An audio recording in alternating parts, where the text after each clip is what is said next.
কেমন আছো বন্ধুরা? ছোটদের পুরাণ কথা চ্যানেলে সকলকে স্বাগত। বন্ধুরা, আমার আজকের কাহিনী মুদগল ঋষি এবং দুর্বাসা মুনি। মুদগল ঋষি ছিলেন অতিশয় সৎ এবং ধার্মিক, কিন্তু তিনি ছিলেন খুবই দরিদ্র। তিনি এতটাই দরিদ্র ছিলেন যে চাষিরা যখন মাঠ থেকে ধান তুলে নিয়ে যেত, তখন তিনি মাঠে গিয়ে যে ধানগুলো পড়ে থাকতো একটা একটা করে তিনি কুড়িয়ে নিতেন। তারপর যখন সেই ধান এক দ্রোণ পরিমাণ হতো, অর্থাৎ এখনকার দিনের আধমন ধান হতো, তিনি তখন সেই ধান নিয়ে আশ্রমে পুজো করতেন। এবং তিনি এত নিষ্ঠা সহকারে পূজা করতেন যে সেই পূজা গ্রহণ করতে স্বর্গ থেকে দেবতারাও আসতেন, আশেপাশে থেকে মুনি ঋষিরাও আসতেন। সেই স্বল্প পরিমাণ ধানেও কিন্তু তার সব কুলিয়ে যেত, কারণ তার উপর দেবতাদের আশীর্বাদ ছিল। তার আশ্রমটা ছিল কুরুক্ষেত্র নামক জায়গায়। তিনি 15 দিন অন্তর অন্তর আশ্রমে পূজা করতেন, অতি কষ্টে সৃষ্টে জোগাড় করা শস্য দিয়ে।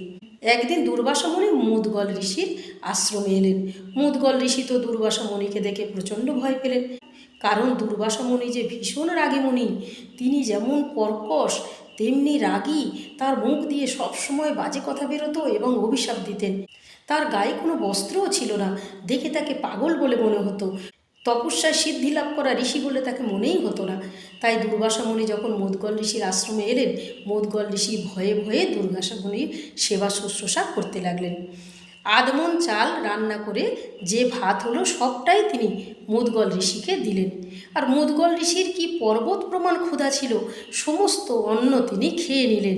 শুধু খেয়ে নিলেন নয়, যতটুকুনি পড়ে থাকলো ততটুকুনি ফেলে ছড়িয়ে নিজের গায়ে মেখে চলে গেলেন।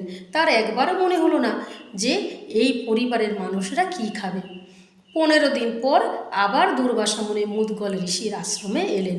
মুদগল ঋষি আবার তার জোগাড় করা আধমন চালের ভাত তাকে দিলেন।